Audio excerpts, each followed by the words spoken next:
commence par le dire merci. Commence par le remercier pour la vie qu'il t'a renouvelée. La vie que c'est en lui. Que nous avons la vie, le mouvement et l'être. Commence par lui dire merci pour le souffle renouvelé. Remercie-le. Seigneur, nous te bénissons. Nous te glorifions. Ce soir, parce que c'est toi qui nous accorde la grâce pour retrouver entre nos frères et sœurs. Seigneur, pour te glorifier, pour t'élever,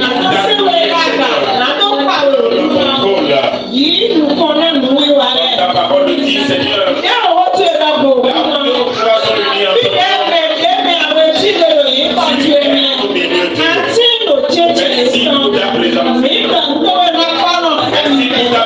non seulement en nous,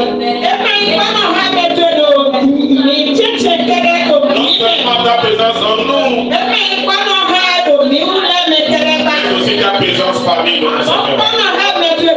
Que l'on soit béni. Donne toute la gloire, Seigneur. Que cette présence devienne manifeste ce soir. Que toute volonté de chair soit bannie au nom de Jésus. Père, sois béni. Au nom de Jésus, nous avons. Amen. Est-ce que tu peux acclamer le Seigneur? Alléluia. Amen. Assieds-toi dans sa présence. Bénissons le Seigneur. Luc 15,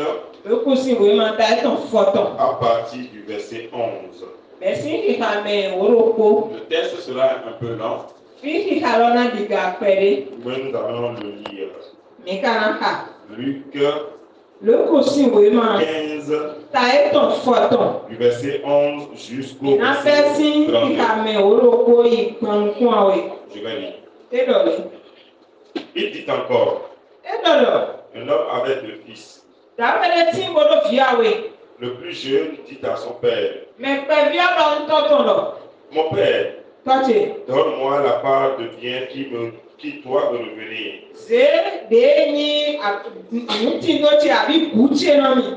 Et le père leur partagea son bien. Peu de jours après, le plus jeune fils ayant ramassé partit pour un pays lointain.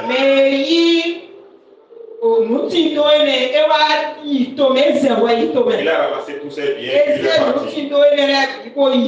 L'héritage. Où il dispersa son bien en vivant dans la débauche.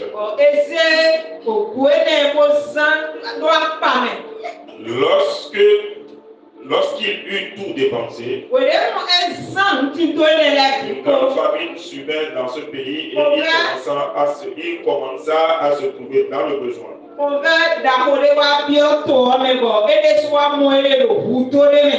Il alla se mettre au service d'un habitant du pays qu'il envoya dans ses champs garder les pourceaux. Il aurait bien voulu se rassasier des carouges que mangeaient les pourceaux. Il l'aurait bien voulu.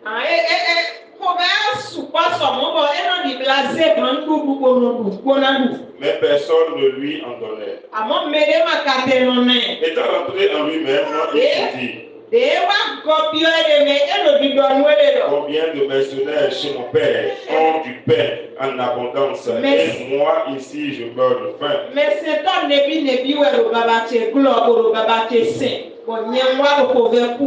Je me lèverai, j'irai vers mon père et je lui dirai, mon père, j'ai péché contre le ciel et contre toi. Je ne suis plus digne d'être appelé ton fils. Traite-moi comme l'un de tes mercenaires. Et il se leva et alla vers son père. Comme il était encore loin, il Son père le vit et fut ému de compassion. Il fut ému de compassion. Il courut se jeter et à son cou et le baisa. Le fils lui dit: mon père, j'ai péché contre le ciel. Je ne suis plus digne d'être appelé ton fils. Mais le père dit à ses serviteurs: apportez vite la plus jeune robe et l'en revêtez. Mettez-lui un anneau au doigt et des souliers aux pieds. Amenez le veau gras et tuez-le. Mangeons et réjouissons-nous. Car mon fils que voici était mort et il est revenu à la vie. Il était perdu et il est retrouvé. Et ils commencèrent à se réjouir. Or le fils aîné était dans les champs. Lorsqu'il revint et approcha de la maison, il entendit la musique et les danses. Il appela un des serviteurs et lui demanda ce qui s'était passé.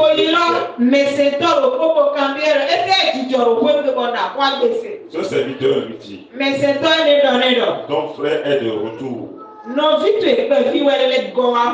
Parce qu'il l'a retrouvé en bonne santé. Ton père a tué le veau gras. Veau gras. Et il se mit en colère. Il ne voulut pas entrer. Son père sortit et le pria d'entrer. Mais il répondit à son père: voici, il y a tant d'années que je te sers, sans avoir jamais transgressé tes ordres. Et jamais tu ne m'as donné un chevreau pour que je me réjouisse.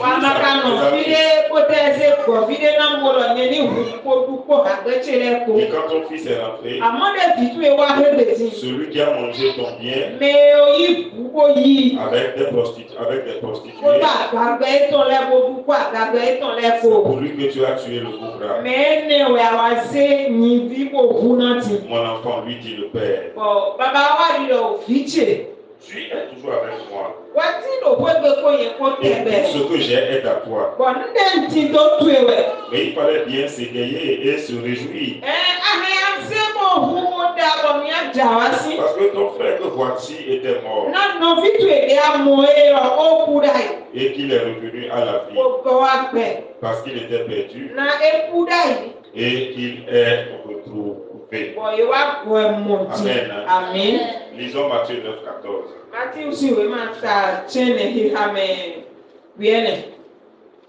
Matthieu 9, verset. C'est bon, je vais lire ici. Matthieu 9, 14 dit ceci.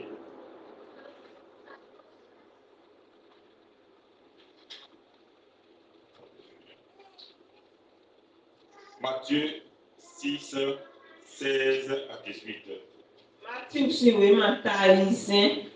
Lis-moi ça. Lis-moi ça. 16 à 18. Lorsque vous jeûnez, ne prenez pas une air triste.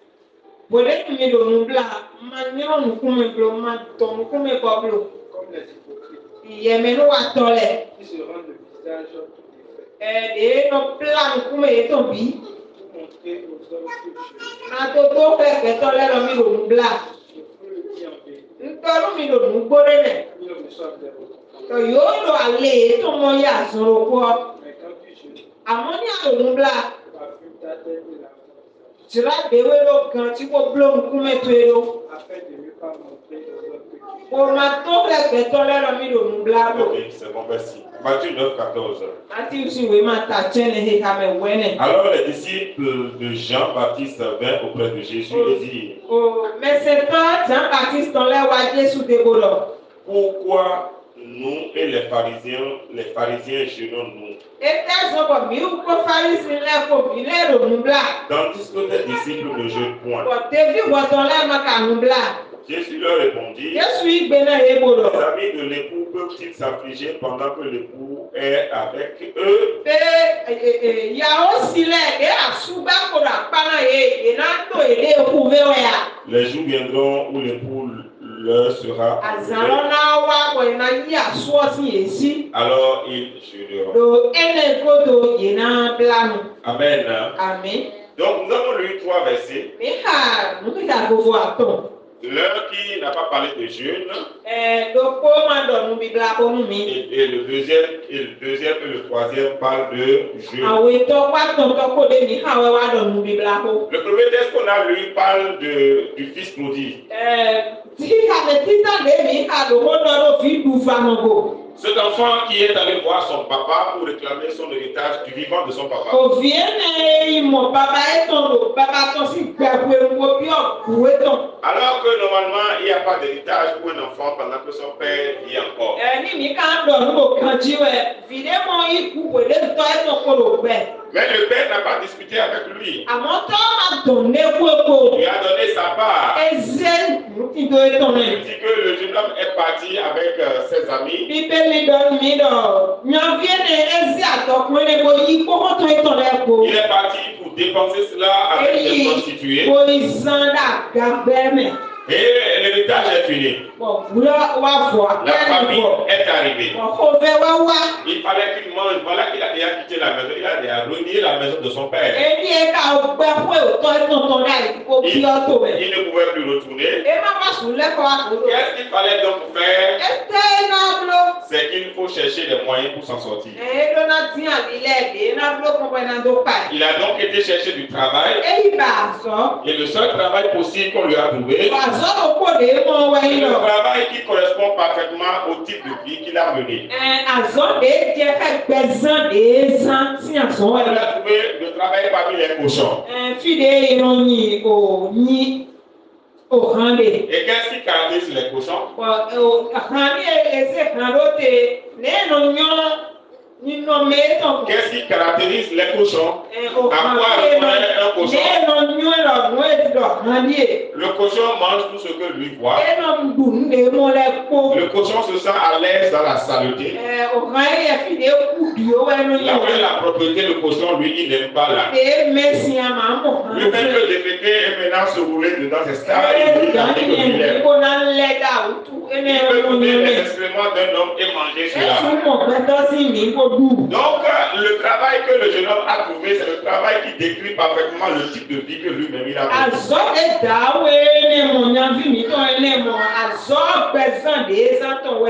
Donc, à un moment donné, il a eu tellement faim que quelquefois il est tenté de prendre cette nourriture-là et de manger.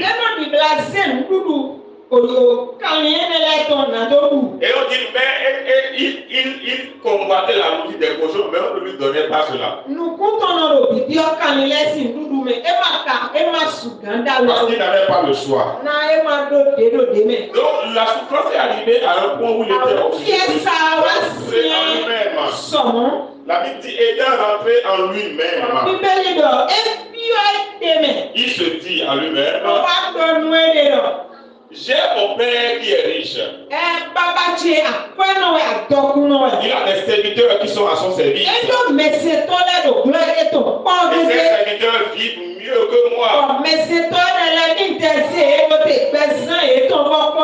que ce n'est-il pas préférable que je sois retourné vers lui pour devenir son serviteur? Même si j'ai renié sa paternité, en prenant ma part d'héritage comme s'il était déjà mort, J'aurais quand même quelque chose à gagner en retournant pour travailler en tant que serviteur. Et il a résolu maintenant de retourner. Et la Bible dit que pendant qu'il s'approchait de la maison, il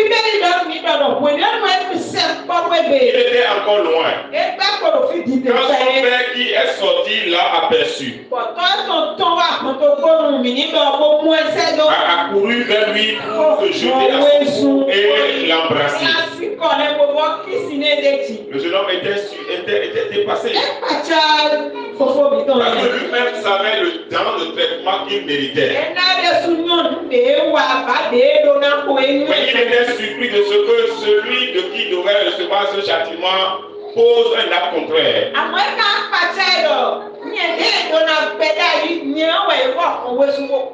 Le père, au lieu d'être fâché, était très content. Et il a demandé qu'on lui change de vêtements. Qu'on lui porte des vêtements de fête. Et qu'on cherche un faux gras. Et apprêter pour que la fête s'organise. Et en quelques heures seulement, le repas est prêt et la fête a commencé dans la maison. Pendant que les gens étaient en train de danser, de manger et de boire, le grand frère était au champ. Il a fini son travail. À l'approche de la maison, il entend des cris de joie dans sa maison. Des cris de musique dans sa maison. Il demande qu'est-ce qui se passe. Il dit ton frère qui était perdu, qui a pris son bien, qui est parti, la maison belle. C'est lui qui est revenu. Et ton papa l'a accueilli avec grande joie, en grande pompe.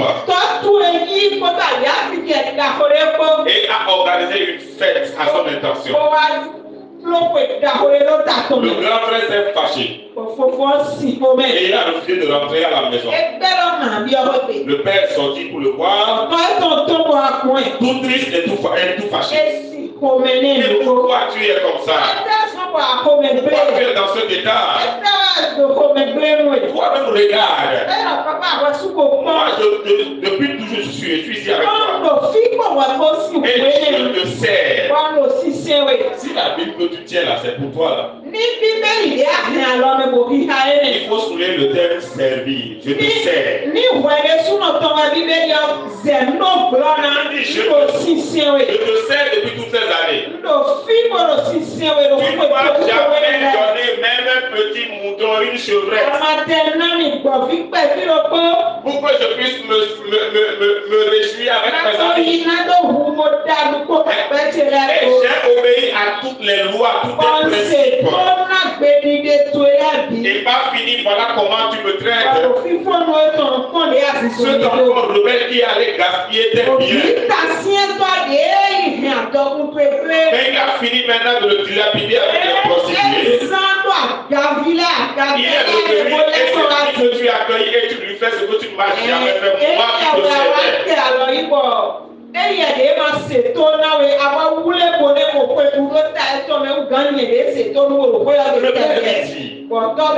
Mais ce que j'ai, c'est pour toi, non?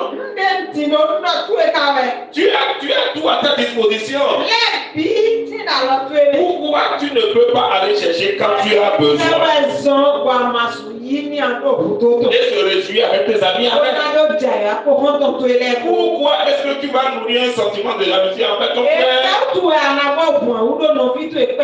Nous tous on avait perdu. Nous était déjà mort. Et maintenant il est revenu à la vie. On peut se réjouir. Mais est-ce que vous savez que la plupart des enfants de Dieu sont comparables à ce grand frère? La plupart des chrétiens de la nouvelle alliance sont comparables à ce grand frère.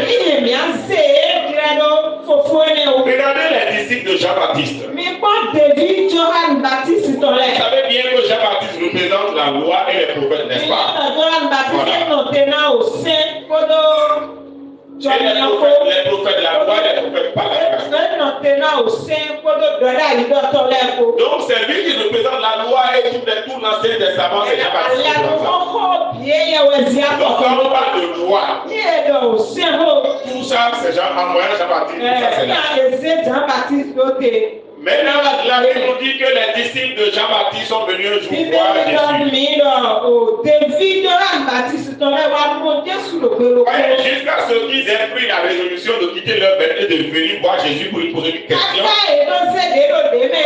Ojo mesi eto do na mi ayi ka ho mi o Jesu. Ça veut dire qu'ils ont déjà pris le temps d'observer beaucoup de choses Yóò zá sí gbogbo pa ìlú kékeré. qu'ils estiment être contraires à ce qu'eux ils ont toujours su. Bọ̀ èyí mọ̀rọ̀ ń dé èyí dúró tó ń lé èpòfo náà ń dé èpò. Qu'ils estiment être contraires à ce que la loi leur prescrit. Ẹ̀ndé ò sẹ́ dọ́nà èpòfo náà ń C'est-à-dire qu'ils ont eu le temps d'observer Jésus et ses disciples. Èsì àsìkò lé ló dé bò pọ́n Jésù kò tèmi ètò Leur lẹ́kọ̀ọ́. manière de vivre et de fonctionner. Èyí náà nà pẹ̀ sí sán wa lọ ètò. Ceux-ci ne sont-ils pas des juifs? Mẹ́lẹ̀ túbù káwọn yé sí. Mais pourquoi ils n'obéissent pas à la loi? Wà lẹ́kọ̀ọ́ yìí má rò sọ ní sí ló sẹ́kù ìjì. Pourquoi nous nous jeûnons avec notre maître? Ẹ̀kọ́ mi wúlẹ̀ mi náà bla ń pọ̀ mẹ́sì mi. Mais eux, ils ne jeûnent pas. Wọ̀nyí wúlẹ̀ màkà ònú bla. Certainement, ils ont vu que cela, c'est pas normal. Dandan mi yé mọ̀rọ̀ nùwé máa ń. Et je suis certain qu'ils auraient aussi posé la question à leur maître Jean-Baptiste. Bọ̀ ndọ́ká méjì rẹ̀ yé dáwọ́ kàn kó mọ̀ nǹkan tó ń bí ọ́ gán ètò eyín Et tó wá il n'y a pas été satisfait de sa réponse. náà yé bá mọ̀ kọ́ ló sàfúnná tó Ils kàn ont bí décidé ètò. eux-mêmes de venir vers Jésus. Ìwá sẹ́dẹ̀ ló dé mẹ́lọ bí ayé Jésù lè súná gan. Jésus, Jésù. pourquoi tes disciples ne jeûnent pas alors que nous regardez? C'est une comparaison. Mú tirẹ̀ tó nù kó wẹ̀. Il dit pourquoi tes disciples ne jeûnent pas alors que nous jeûnons? Ero, dáwọ́ ẹ̀sán kò tẹ̀ fi ìwẹ̀tọ̀ lẹ̀ yé má ló bla kọ̀ mí wúlẹ̀ ká ló bla. Ne sont-ils pas des juifs comme nous? Yé má ń jùrù mí lọ mú ẹ. C'est comme s'ils étaient en train de dire, ils étaient en train d'accuser Jésus et ses disciples. Ẹ̀ka yé wẹ̀ gblẹ̀ tó Jésù C'était kò en train de tẹ̀ leur fi dire, ètò mais ce lẹ̀ que lọ. vous faites, ce n'est pas bien, vous agissez contre la loi.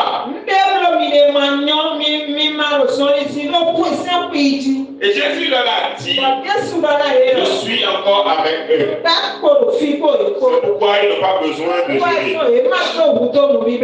Quand je serai parti, ils vont commencer par jeûner. La première chose, je vais nous parler de posséder son héritage par le jeûne. Ok. Et la première chose que je voudrais que vous puissiez savoir, c'est que le jeûne n'est pas un acte méritoire. Ce qu'on fait pour mériter quelque chose, pour avoir quelque chose. Le jeûne n'est pas un acte méritoire. Quand bien même Jésus lui-même a recommandé le jeûne.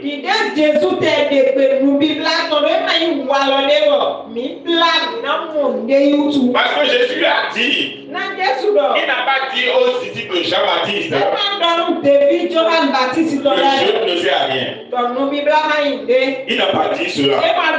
Il a dit, le temps viendra où ils seront obligés de jeûner. Donc Jésus lui-même a recommandé le jeûne et la prière. Il est important que nous puissions comprendre que le jeûne n'est pas un acte méritoire.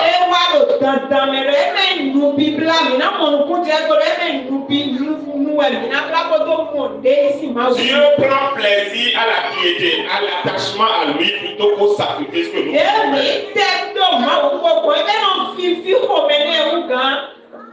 dans l'intention, jeûner dans l'intention d'avoir la main de Dieu est une mauvaise raison de jeûner.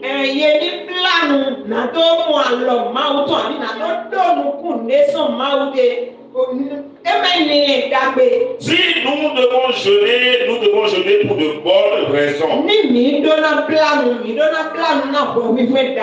Jeûner dans l'intention d'avoir la main de Dieu, c'est se positionner comme esclave devant Dieu. Suivez très bien cet enseignement.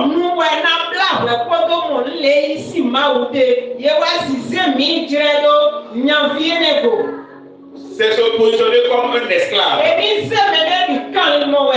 C'est ce que cela veut dire. Je voudrais quand même nous parler correctement pour que nous puissions tirer grand profit de temps de jeûne que nous sommes en train de passer.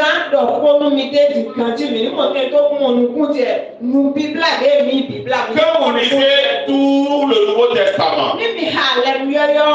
vous n'allez voir nulle part dans la Nouvelle Alliance quelqu'un qui a jeûné pour débloquer une situation. Pour débloquer une situation. Ça n'existe nulle part dans le Nouveau Testament. Pourtant, nous avons vu les gens jeûner dans le Nouveau Testament, n'est-ce pas? Les gens jeûnent dans le Nouveau Testament. Nous avons vu l'église Paul et l'église d'Antioche qui ont jeûné. Nous avons vu les disciples aussi qui ont jeûné. Nous avons vu Jésus lui-même qui a jeûné. Et l'histoire de l'église nous apprend même que tous les mercredis, l'église primitive jeûnait.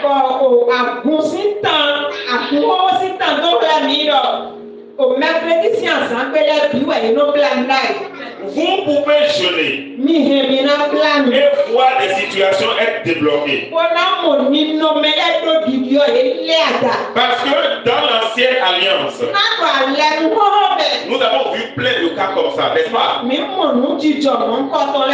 On a parlé du cas de Esther. Esther a jeûné pour débloquer un cas, n'est-ce pas?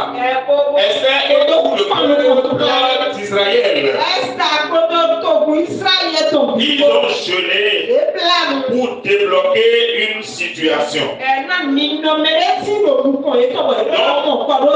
C'est dans l'Ancien Testament que vous allez voir des cas où les gens ont jeûné pour que les cas, les situations difficiles soient débloquées. Mais vous n'allez pas voir cela dans la Nouvelle Alliance. Vous n'allez pas voir cela. Mais si vous jeûnez, les situations peuvent être débloquées, n'est-ce pas? C'est une conséquence, n'est-ce pas? Et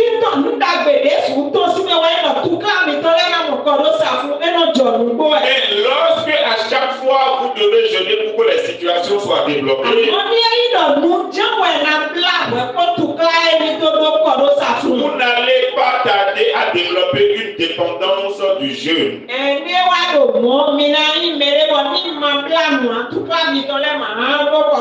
Et cela au détriment de la foi que vous êtes appelés à avoir en Dieu.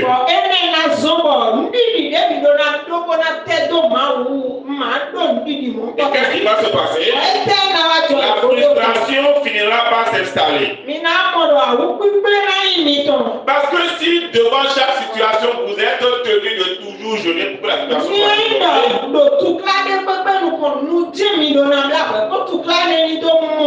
lorsque vous ne serez plus en capacité de jeûner malgré votre volonté,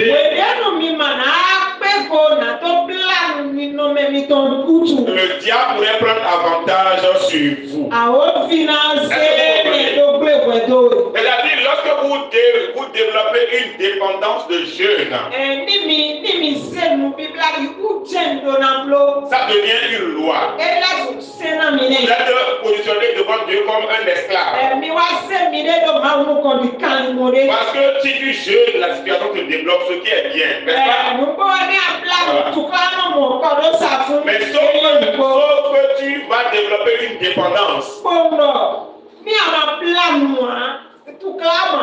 Et à chaque fois quand il y a une situation, il faut toujours jeûner. C'est-à-dire, lorsque tu es en train de jeûner, c'est parce qu'il y a une situation. Et effectivement, quand tu finis de jeûner, la situation se débloque. Tu vas devenir dépendant du jeûne et prière. Et tu ne peux jamais avoir une vie spirituelle épanouie. Et une frustration va naître parce que personne n'est jamais confortable à chaque fois qu'il faut toujours jeûner jusqu'à avant que la situation se développe.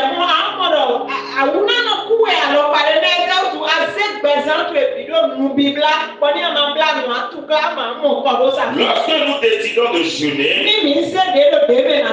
nous devons jeûner pour de bonnes raisons. Alléluia. Nous devons jeûner pour de bonnes raisons. Lorsque nous jeûnons pour de bonnes raisons, nous avons des résultats satisfaisants et éternels.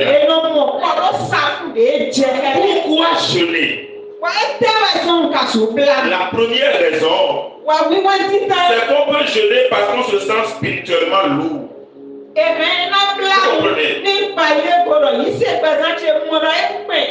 Parce que la lourdeur spirituelle ne fonctionne pas dans le monde spirituel.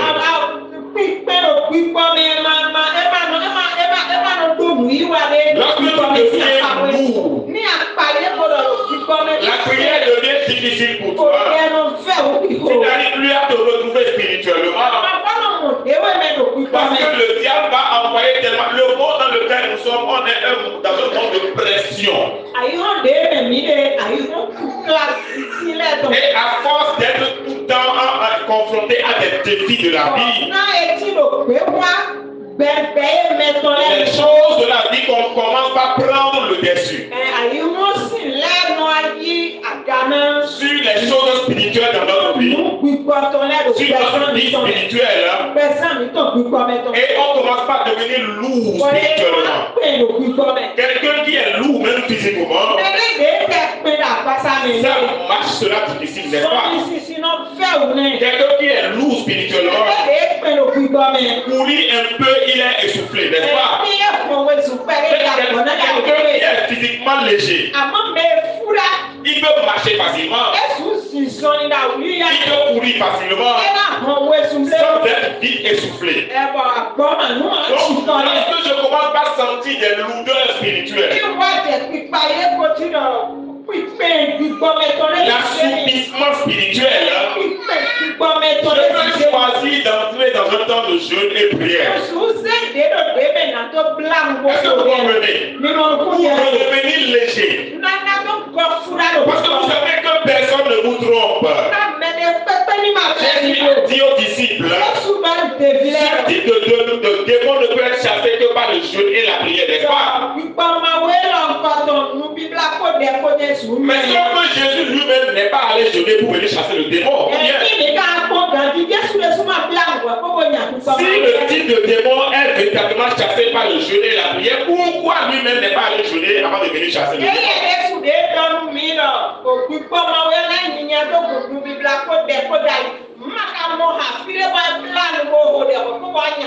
Parce que les disciples avaient déjà essayé de chasser le démon fatigué.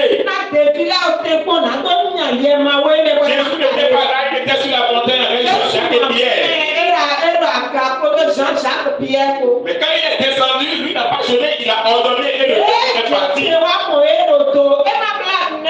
Qu'est-ce qui a fait que les disciples n'ont pas pu chasser ce démon? Ils étaient lourds spirituellement. Et donc leur foi a été alourdie. Il y a un peu comme on dit à quelqu'un qui est malade, ton foie, il y a la graisse qui est entre toi et ton foie, n'est-ce pas? Donc leur foie a été engraissée, il y a la graisse qui est entre la foie. Donc la bonne raison pour jeûner, c'est se débarrasser des lourdeurs spirituelles. Que notre foi soit aiguisée. Ça, c'est une bonne raison pour laquelle on peut entrer en jeûne. Deuxième raison que j'ai notée, on peut jeûner lorsqu'on a besoin de directives divines ou d'instructions.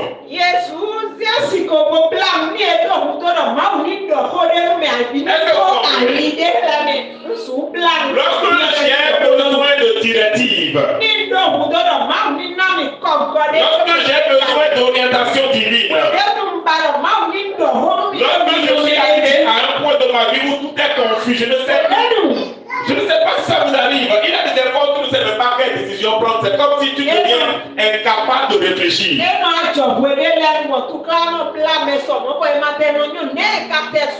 ne sais pas si ça vous arrive aussi. Hein? On ne sait même plus si on réfléchit. On se demande si je sais réfléchir ou bien si je suis parmi les hommes.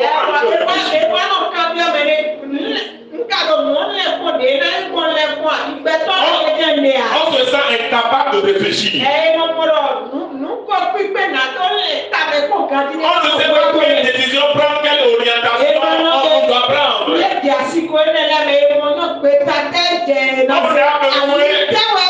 On a besoin d'une instruction de Dieu. On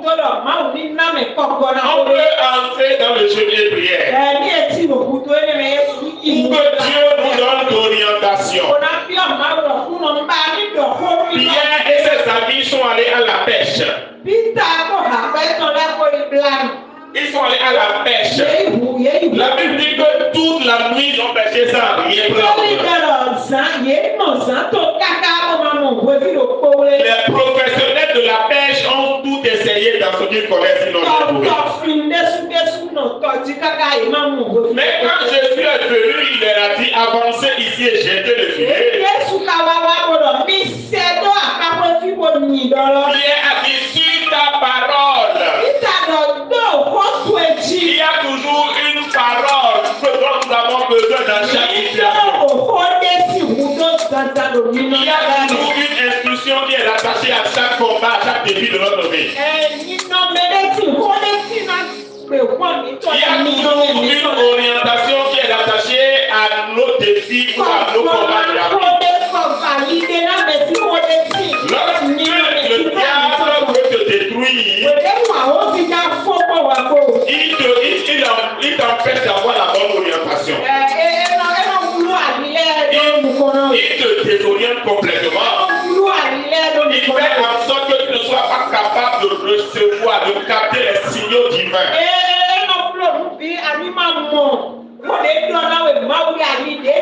Dans la nouvelle alliance, on n'a pas besoin de jeûner pour débloquer les situations. La Bible dit que tous ceux qui sont enfants de Dieu sont conduits par l'Esprit de Dieu. Maintenant, quand tu commences à sentir que tu n'arrives plus à capter les signaux divins, tu vas entrer dans le jeu de prière. Seigneur, j'ai besoin de ton orientation. J'ai besoin d'une instruction. J'ai besoin de la parole sur laquelle je dois fonctionner. Les gens de l'ancienne alliance, ils n'ont pas le Saint-Esprit. Donc c'est normal qu'eux ils puissent jeûner jusqu'à bout de leur vie. Amen. Mais nous avons le Saint-Esprit. Donc s'il y a un défi qui est devant moi, et je décide d'entrer dans le jeûne de prière, c'est parce que mon antenne spirituelle, je sens que c'est embrouillé. L'antenne est embrouillée. Il y a une confusion qui s'est installée. Il faut que j'entre dans la présence de mon Dieu. Pour qu'il me dise, voici ce qu'il faut faire. Alléluia. Amen. Ça, c'est une bonne raison pour laquelle on doit jeûner. Troisième raison que j'ai notée ici. Lorsqu'on commence par sentir que notre foi est en train de regresser, qu'on a commencé par perdre de plus en plus le goût envers les choses de Dieu.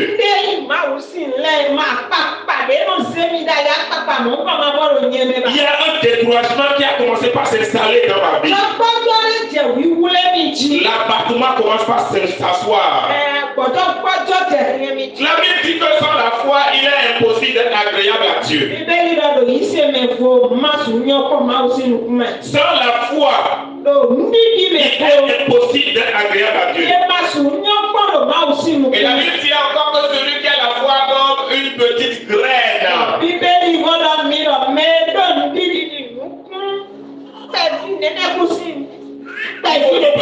Seulement peut déplacer la montagne. On dit celui qui a la foi comme une petite graine. Mais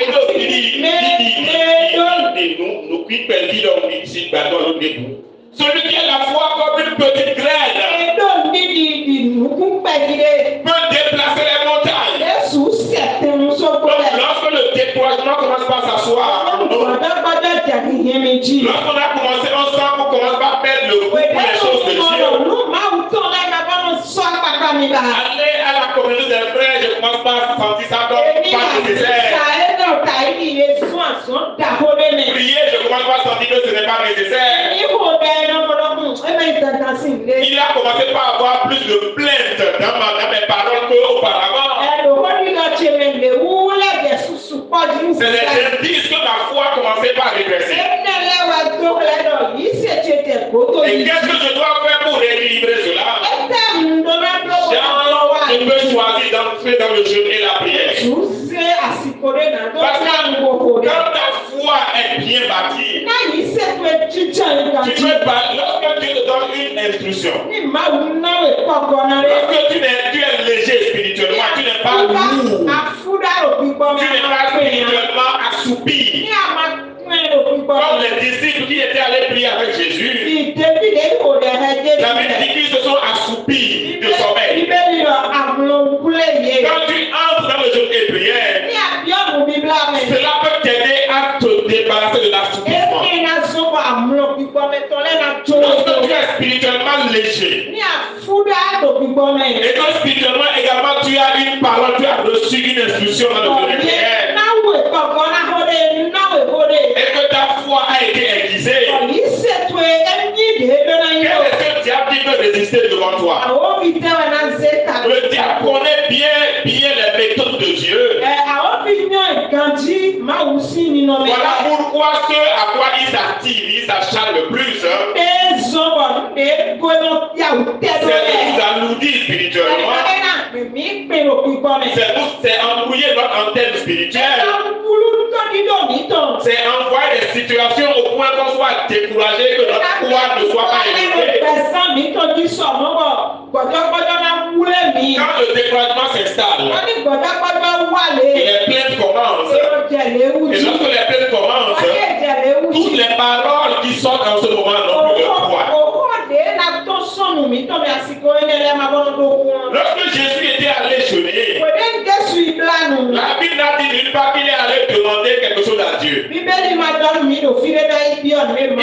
recevoir le programme de sa mission sur la terre. C'est le programme qu'il allait recevoir. Il est allé recevoir cela. Parce qu'il sait que ce qui fera sa force dans le monde physique, c'est le temps qu'il aura passé dans la présence de son Père. Pour devenir spirituellement léger, costaud spirituellement, avec des orientations précises. Voilà pourquoi à chaque fois Jésus est en train de dire,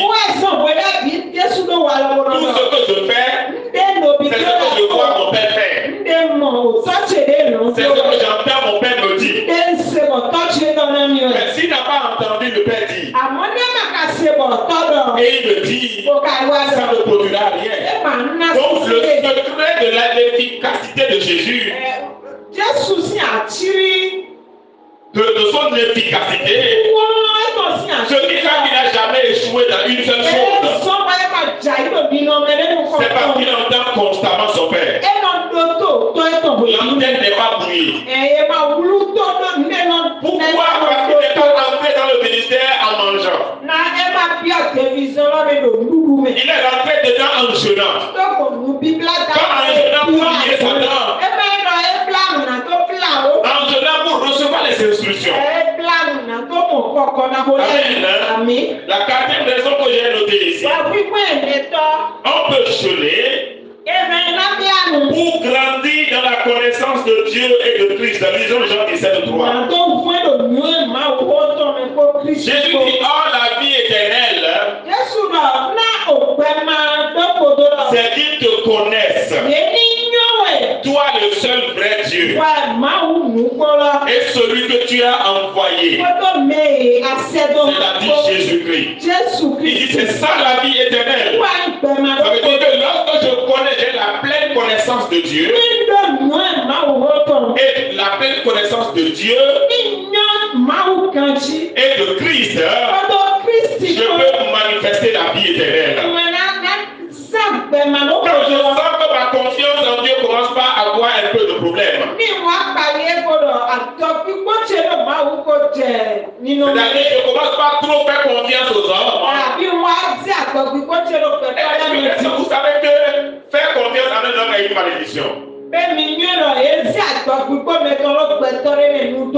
Bible dit malheur à celui qui place sa confiance en un homme. Et c'est lorsque nous ne commençons pas à perdre les repères, c'est-à-dire la connaissance de Dieu. Nous ne commençons pas à perdre la confiance en Dieu. Que les découragements commencent par venir. Alléluia. Amen. Donc si nous sommes en train de jeûner, jeûnons pour les bonnes raisons. Quelle que soit la montagne qui est devant. Jésus n'a jamais dit lorsque vous allez jeûner, vous allez dépasser les montagnes. Mais il a dit lorsque vous avez la foi. C'est-à-dire comme une petite graine. C'est-à-dire une foi qui grandit. Parce que la graine, quand on dépose ça en terre, ça fait partie de la petite graine là. Jusqu'à devenir un grand arbre. C'est ce que Jésus a en train de dire. Lorsque vous avez la foi qui grandit quotidiennement, vous allez déplacer la montagne. Et lorsque vous allez dire à cette montagne, quitte là et va te jeter dans la mer, la montagne va obéir à cela. Parlant de montagne, nous parlons des problèmes de la vie. Nous parlons des circonstances difficiles de la vie. C'est de cela que nous parlons. Donc Jésus lui-même était allé jeûner pour préparer son ministère.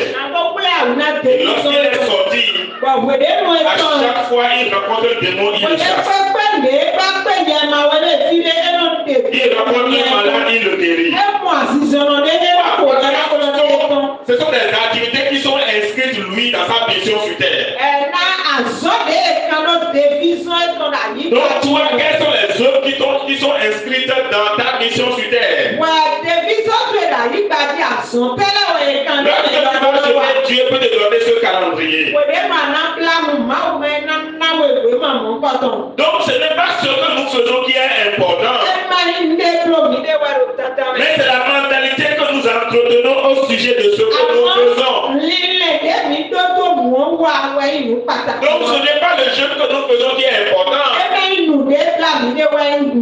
Mais la mentalité que nous entretenons au sujet du jeûne que nous sommes en train de faire. Le jeûne n'est pas mauvais. Et il est même recommandé. Et moi je peux même vous recommander d'avoir un jour dans la semaine où vous jeûnez. Mais lorsque nous entretenons une mentalité qui mérite à propos du jeûne, nous devenons esclaves. Et quand nous nous positionnons devant Dieu comme un esclave, nous recevons les choses d'esclaves. Dans une maison d'un homme riche, il y a les serviteurs et il y a les fils de la maison. Vous comprenez? Il y a les serviteurs de la maison et il y a les fils de la maison. Le serviteur lui reçoit les choses par mérite. Vous comprenez? Il reçoit les choses par mérite, pas grâce, c'est pas fait nous.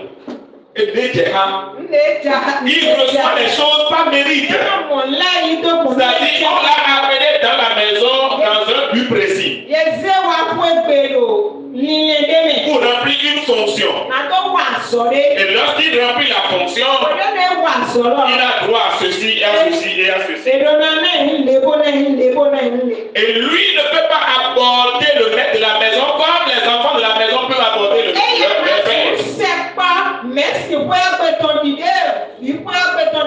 La différence entre lui et les enfants, c'est que le maître est un père pour les enfants et est un maître pour lui. Ça, vous comprenez?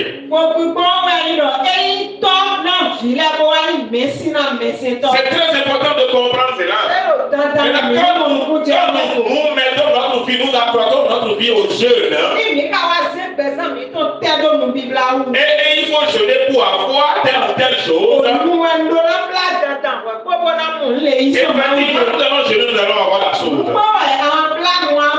Mais nous nous positionnons comme un esclave devant Dieu. Voilà pourquoi le fils, le grand frère de l'enfant prodigue, est en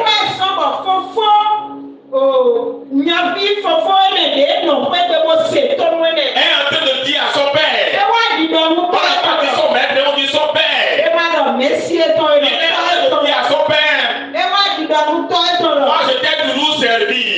Ça c'est la parole de l'esclave. Un esclave sert son maître. Un enfant ne sert pas son papa. Est-ce que vous comprenez? Mais un esclave sert son maître. Donc c'est sa mentalité qui est erronée. C'est pourquoi il est dans la maison. Son père a tout. Son père a tout ce dont il peut avoir besoin. Mais il manque. Pourquoi? Parce qu'il pense qu'il faut servir pour avoir. Voilà pourquoi il dit, moi je t'ai toujours servi. Je n'ai pas marché contre tes lois. Vous voyez? Donc pour lui, son papa a des lois. Et il faut marcher sur des lois. Il faut être droit pour mériter la faveur du Père. Pourtant, le Père ne lui a jamais imposé cela. Donc, à cause de la mentalité qu'il a tout développé dans la maison de son Père,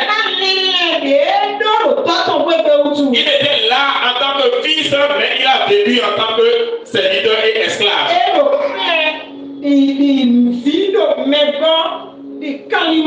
Et l'enfant qui semble être rebelle, mais c'est que c'est son papa.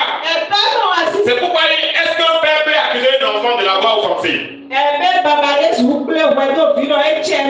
parce que vos enfants vous ont offensé, vous les avez déjà reniés? Lui, il a la pleine révélation de son père. C'est pourquoi il allait voir son père. Lui, il s'en fout si ce qu'il veut demander est bon ou mauvais. C'est son papa. Sinon, pourquoi il n'avait pas demandé ça à ses serviteurs qu'il a servi là, alors qu'il est allé vilipender les liens là-bas?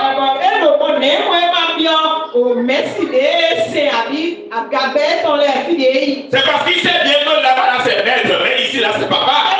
Donc, il y a des choses qu'un esclave ne peut pas regarder son maître et aller lui demander. Un serviteur dans une maison peut aller voir son maître pour dire, et donnez-moi une part d'héritage. C'est possible. Il dit, donne-moi ma part d'héritage. Ce n'est pas possible, n'est-ce pas? Il faut un enfant pour faire ça. Donc, il allait voir son papa pour dire, papa, bon, moi, je suis fatigué. Donc, donne-moi mes biens, moi, je vais partir. Le papa pouvait être fâché. Et peut-être qu'il était fâché. Mais il sait quand même que c'est son droit. Il sait que c'est le droit de son enfant. Voilà pourquoi? Parce qu'il est un enfant. Et il lui a donné ça. Et il est aller vilipender. Quand il a fini encore, il est revenu. Il dit, même si on va me traiter comme serviteur, je préfère être serviteur dans la maison de mon père que l'être au dehors. Ça veut dire qu'il a eu le temps de comparer les deux. Et il connaît quelque chose dans son papa et il sait qu'il ne peut pas avoir ailleurs là-bas. Il sait qu'il ne peut pas le rejeter. Il sait qu'au pire des cas, il va accepter, il va le prendre comme esclave. Mais il ne peut pas le rejeter. Et quand il est venu, le père était content. C'est exactement ce que nous-mêmes nous faisons aujourd'hui avec Dieu. Nous restons là, nous n'avons pas la révélation de qui est Dieu notre Père. Et nous voyons Dieu comme ce grand frère voyait son papa. On doit voir les choses de Dieu. Il faut choisir. Il faut faire comme ça. Il faut faire comme ça. Il faut faire comme ça. Et on est tellement droit jusqu'à... Et finalement, quand on finit de faire tout ça, on n'a pas la chose maintenant. On est en plus fâché contre Dieu quelque part. Sauf qu'on n'a pas le courage de dire ça publiquement. Mais le père est fâché contre Dieu.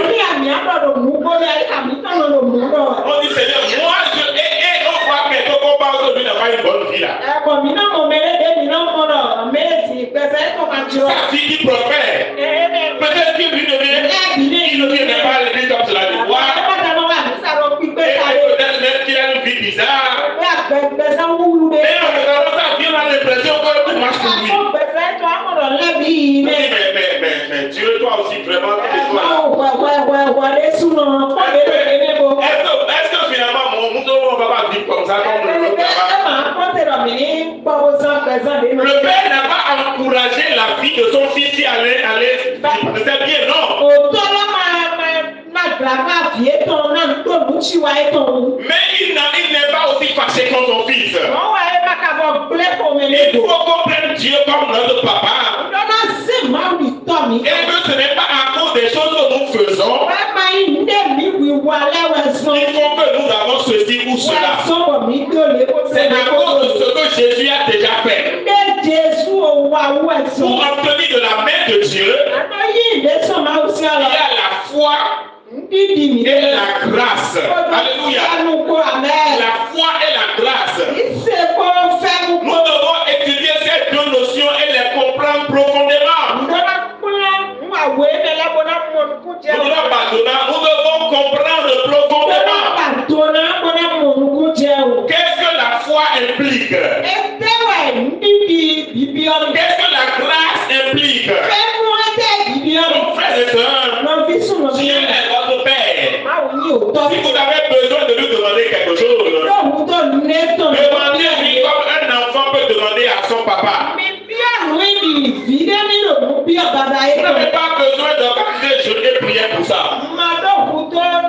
Mais lorsque vous sentez que vous êtes spirituellement lourd, vous êtes spirituellement faible, votre foi est en train de faillir. Jésus a dit à Pierre, j'ai prié pour toi, afin que ta foi ne défaille point. Ça veut dire que la foi peut défaillir. Ça veut dire que la foi peut faiblir. Lorsque vous sentez que vous n'arrivez plus à capter Dieu,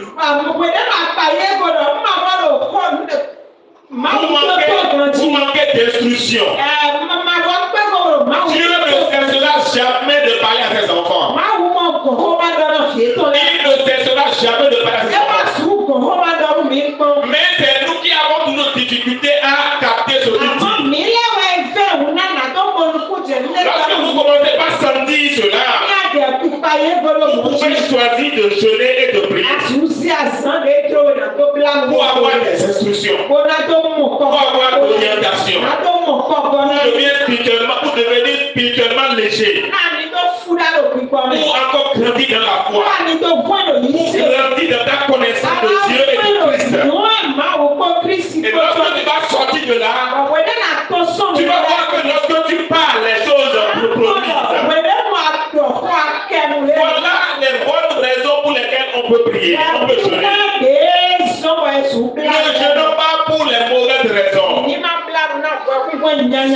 La seule chose que le diable peut essayer de faire, c'est de nous dire, embrouiller notre antenne spirituelle, fausser notre compréhension de qui est Dieu,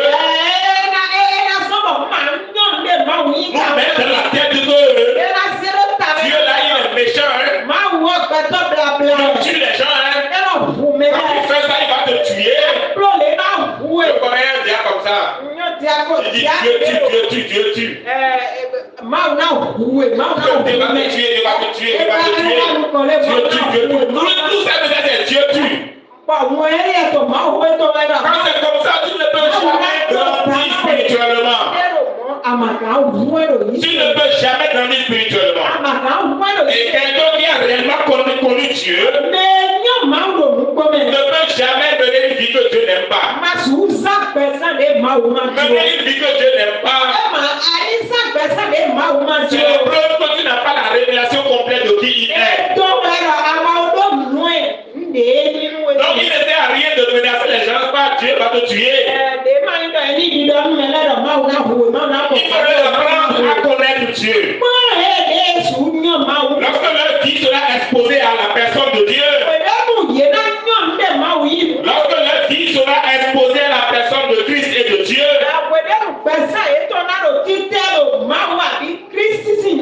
il ça va opérer une transformation interne. Alléluia. Voilà pourquoi la Bible dit marcher selon l'esprit et vous n'accomplirez pas les désirs de la chair. Il n'a pas dit condamner les gens. Qui est pécheur, Dieu va te tuer. C'est parce que tu as péché que Dieu te frappe comme ça. Si Dieu doit frapper les gens, c'est d'abord toi, il doit frapper d'abord. Parce que tu n'es pas plus saint que celui que tu condamnes. Donc ne voyez pas Dieu comme quelqu'un de méchant. Et je l'ai déjà dit ici, je crois il y a 2 semaines de cela. Dieu n'est pas pour nous un Dieu, Jéhovah Jireh, Jéhovah Shikenu, Jéhovah Shammah. Dieu n'est pas ça pour nous. Dieu est Jéhovah Jireh pour les Moïse, les Abraham, les pour nous, enfants de la nouvelle alliance, Dieu est pour nous un Père. Alléluia. Et parce qu'il est un Père pour nous, il nous protège. Il pourvoit à nos besoins. Mais ce n'est pas parce qu'il pourvoit à nos besoins qu'il est notre Dieu. Mais c'est parce qu'il est notre Père qui pourvoit à nos besoins. Il y a une grande différence. Donc, frères et sœurs, le temps de jeûner prière que nous sommes en train de faire, prenez cette chose-là à cœur. Quelle que soit la hauteur de vos montagnes, faites comme si elle n'existe pas. Et concentrez-vous sur ces raisons-là.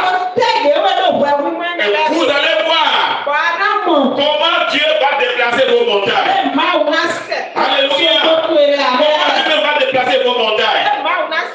Lorsque ton homme intérieur sera fortifié. Pourquoi on jeûne pour qu'on devienne léger, on reçoit l'inspiration, l'orientation.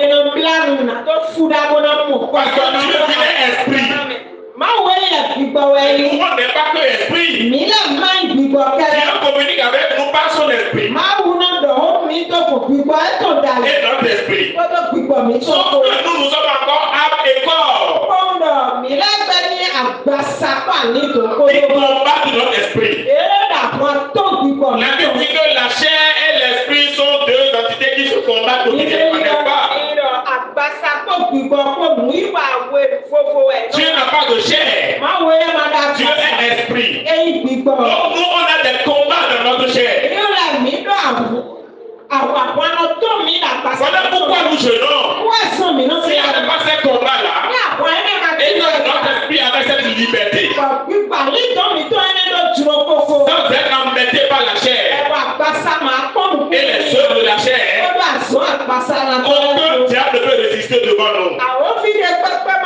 Parce que la Bible dit la chair est faible, mais l'esprit est bien disposé. Ce qui bloque la foi à la manifestation de l'esprit, c'est la chair. Donc quand nous jeûnons, c'est pour traiter cela. Et lorsque nous soumettons la chair, l'esprit reprend le dessus. Et quand l'esprit reprend le dessus, aucun autre esprit dans ce monde peut le défier. La prière que tu vas faire là où tu es ce soir, après avoir entendu ceci, c'est dit Seigneur, ne permets pas que je termine ces 21, je termine mal ces 21. Je ne veux pas terminer ces 21 jours de jeûne et prière de la mauvaise manière. Ça aurait été perdre mon temps. Dis-moi, Seigneur, à m'approcher à la vraie raison. À la bonne raison pour laquelle je dois jeûner. Et là, la voix est prise au nom de Jésus. Prie au nom de Jésus. Prie au nom de Jésus. Prie au nom de Jésus. Nous tous, nous avons décidé de jeûner. C'est parce que nous aspirons à changer de dimension. Nous aspirons quitter 1 pour aller à 2, 3, 4, 5, 6. Et pourquoi pas 10? Je nous demande à Dieu, aiguise mon esprit. Libère-moi de la lourdeur spirituelle. La lourdeur spirituelle que Satan a mis sur moi. Quand Satan veut t'empêcher d'être efficace, il va provoquer une lourdeur en toi. La lourdeur en face des choses de Dieu. Et tout le temps tu seras assoupi. Tu es légué à tout moment. Surtout quand ça concerne les choses de Dieu. Ce qui te motive le plus, quand tu entends la voix de l'argent, tu reçois la motivation. Quand tu entends la voix de Dieu, qu'on on doit faire ceci pour Dieu, il y a comme une lourdeur. Il y a comme un manque de zèle. Il y a comme la joie qui disparaît. Tu vas dire, Seigneur, ce n'est pas normal. Et c'est ce que je voudrais corriger. C'est ce que je voudrais que tu corriges. En moi, dans mon temps de jeûne, libère-moi de la lourdeur spirituelle, de la nonchalance spirituelle. Libère-moi de cela. Comblez-moi un zèle. Comblez-moi une force nouvelle. Après ce temps de jeûne et prière, que je reçois fois 10 la force que j'avais de te servir. Que je reçois avant fois 10 le zèle que j'avais, l'amour que j'avais auparavant. Je ne cherche pas seulement, Seigneur, à retrouver mon premier amour. Mais je recherche le premier amour fois 10. Voilà pourquoi je te cherche, Seigneur. Voilà pourquoi dans cette 21 de jeûne et prière, je te cherche, Seigneur. Je te cherche, Seigneur. Débarrasse-moi de toute graisse spirituelle. De toute mauvaise graisse. Tout ce qui est mauvaise graisse spirituelle. Collé à mes organes spirituels. Toute mauvaise graisse spirituelle. Collé à mes organes spirituels. Seigneur, libère-moi de cela. Au nom de Jésus-Christ. Libère-moi de cela, Seigneur. Rends-moi spirituellement léger. Spirituellement léger, Seigneur. Spirituellement léger, Seigneur. Spirituellement fort, éternel. Spirituellement endurant, Jésus. Dans le nom de Jésus-Christ. Le zèle que j'avais de rester dans ta présence. Par une des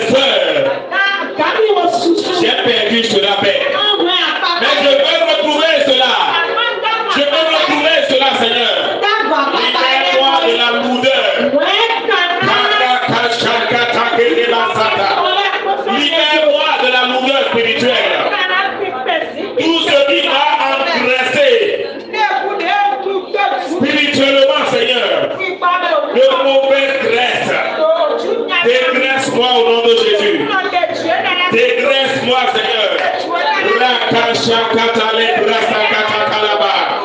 Laissez que les bras kata kalaba. Prie, prie, prie, prie, prie, prie. Prie au nom de Jésus-Christ.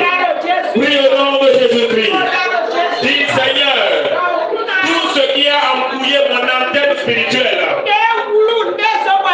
qui m'empêche de capter tes instructions. Et je suis complètement déboussolé, désorienté. Je suis complètement plongé dans la confusion. Seigneur, ce soir, débarrasse-moi de toute confusion. Soigne mon antenne spirituelle. Répare mon antenne spirituelle. Aiguise mon oreille spirituelle. Dans ces temps de jeûne et prière, aiguise mon oreille spirituelle. Rends-moi capable de discerner ta voix. Car ta parole dit, mes brebis connaissent ma voix. Mes brebis connaissent ma voix. Ils entendent ma voix et ils me suivent. Mes brebis connaissent ma voix. Seigneur, tout ce qui m'embrouille, tout ce qui m'empêche de discerner ta voix, de reconnaître ta voix, Seigneur, déconnecte-moi de ça. Répare mon antenne spirituelle. Répare mon antenne spirituelle. Répare mon oreille spirituelle. Je ne veux plus être cette femme-là qui est confuse. Je ne veux plus être cet homme-là qui est confus. Complètement désorienté. Le diable essaie de me désorienter pour me détruire. Seigneur, sauve-moi de sa main. Libère-moi de sa main. Libère-moi de sa main. La confusion ne peut rien me faire de bien. Seigneur, j'en ai assez souffert de manque d'instruction. Lorsque tu es apparu dans la vie des apôtres, c'est une seule parole que tu leur as donnée. Et Pierre a dit, sur ta parole, je jetterai le filet. Seigneur, j'ai besoin de la parole sur laquelle je dois fonctionner. J'ai besoin de la parole sur laquelle je dois me lever. La parole sur laquelle, Seigneur, je dois opérer.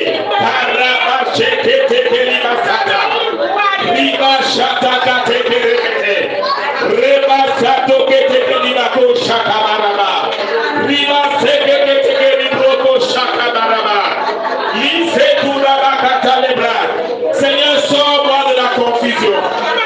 Sors-moi de la confusion. Sors-moi du mélange. J'ai été longtemps désorienté. Envoyé par Satan sur le mauvais terrain.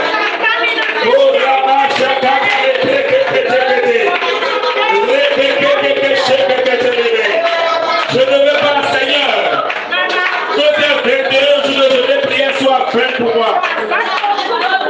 Je veux que tu rééquilibres mon antenne. Que mon antenne spirituelle soit réparée. Mon oreille spirituelle soit aiguisée. Que j'arrive à reconnaître, à discerner ta voix. À discerner ta voix, Seigneur. Aiguise ma sensibilité spirituelle. Les sobra kabaye keteleba. Lisa kata kare brakata. Prie et demande au Seigneur. Dis Seigneur, ma foi est en train de faiblir. Ma foi est en train de faiblir. Ma foi est en train de faiblir. À cause des situations de la vie. À cause de la taille des montagnes qui se dressent devant moi. À cause des tempêtes qui se soulèvent devant moi. Père, ma foi est en train de faillir. Je suis venu dans ta présence pendant ces 21 jours, Seigneur, pour que tu répares ma foi. Que ma foi ne défaille point. Que tu répares ma foi, Seigneur. La foi qui déplace les montagnes. La foi qui parle aux situations. La foi qui parle aux tempêtes de la vie.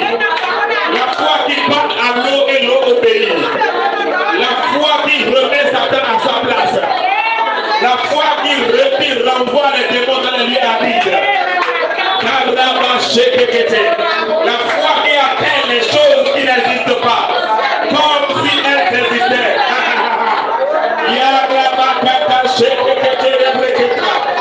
La foi qui appelle à l'existence les choses qui n'existent pas. La foi qui maintient la confiance en Dieu. La foi qui place sa confiance en Dieu. Et non sur les hommes.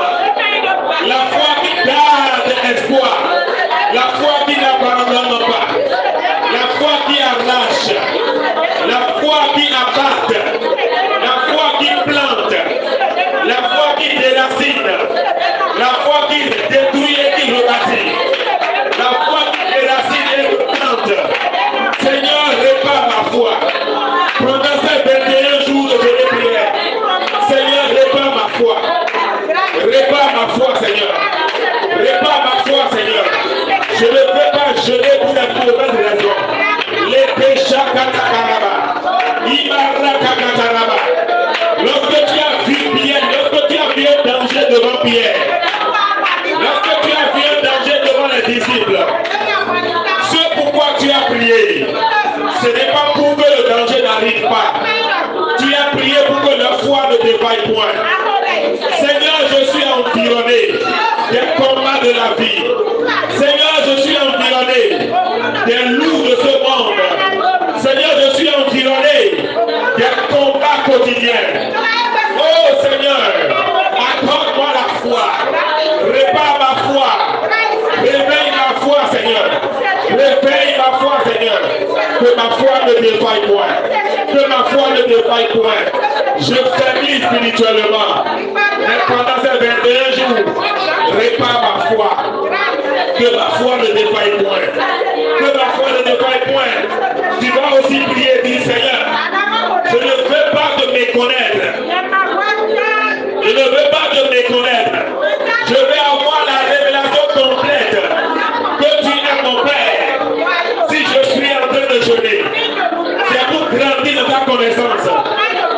Ce n'est pas pour recevoir ta main, mais pour recevoir ta face. Mais pour voir ta face. Pas à cause de ta main, mais c'est pour poursuivre ton cœur. Pour connaître ton cœur de Père. Pour découvrir davantage ton cœur de Père. Les autres, les Nakata. Pour découvrir davantage ton cœur de Père. Découvrir davantage ton cœur de Père. Ton cœur de Père. Et ta face de Père. Ta face d'amour. Ta face d'amour. Seigneur, je ne veux pas te méconnaître. Fais-moi grandir dans ta connaissance. Dans la connaissance de Christ, je veux te connaître. Je veux connaître ton cœur. Je veux connaître ton visage. Fais-moi voir ta gloire, Seigneur. Fais-lui ta gloire dans ma face. Fais resplendir ta gloire sur ma face. Fais-lui ta gloire sur ma face. Redonne-moi la révélation de ta parole. La révélation de ta personne. Révèle-toi mon cœur, Seigneur. Ça fait 21 jours, Seigneur. Je veux te connaître. Je veux connaître Christ. Qui tu es, Seigneur. Ton cœur, ta face. Ton cœur, ta face. Qui est le Saint-Esprit? Qui est le Christ? Rabaka Shakata. Les Rebeke Shakaba. Libroko Shakaba Kataba. Itala Kata Lebrakaba. Rebeke Shakaba Rabaraba. Shakata Laba. Ta parole déclare que le juste vivra par sa foi. Le juste vivra par sa foi. Par sa foi. Pas par ses œuvres. Pas par ses œuvres de jeûne et prière. Mais par sa foi. Par sa foi. Par sa foi. Père, cachez les bras. Alléluia. Merci Jésus. Alléluia à toi. Gloire à toi. Sois élevé. Sois élevé. Sois élevé. Fidèle, fidèle,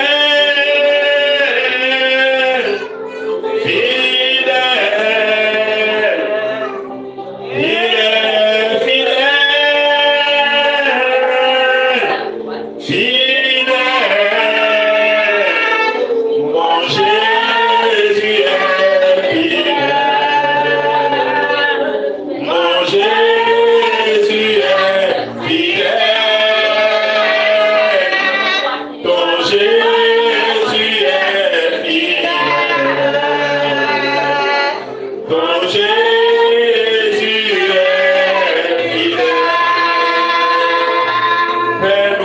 bénis. Merci Seigneur pour ce temps en ta présence. Merci Jésus.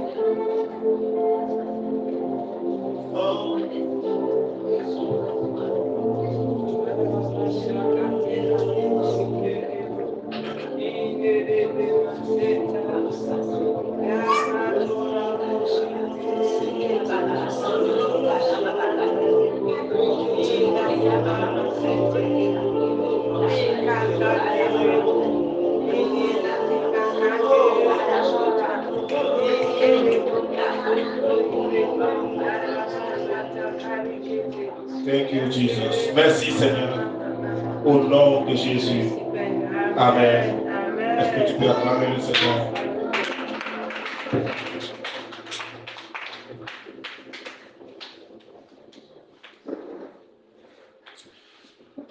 Amen. Nous allons profiter les enfants.